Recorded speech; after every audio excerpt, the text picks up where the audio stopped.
Pagdating sa investment, ang isa sa pwede nating paglagyan ng pera ay ang mutual funds. Again, malaki yung difference kapag ikaw ay nagsisave lang sa bangko compare sa ikaw ay matutong mag-invest kagaya ng sa mutual funds. Kasi kapag ikaw ay nagsisave sa bangko, kagaya ko, ganito rin ako dati. Ang tawag sa'yo, depositor. At ang kikitain ng pera mo sa ngayon, nasa 0.125% lang. So, ibig sabihin, yung 1%, hatiin mo sa 8, yan yung 0.125%.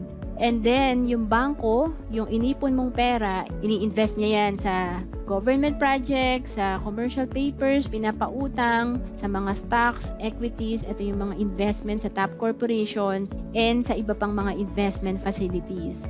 Kapag kumita siya ng 12%, ang ibabalik sa'yo, 0.125% lang.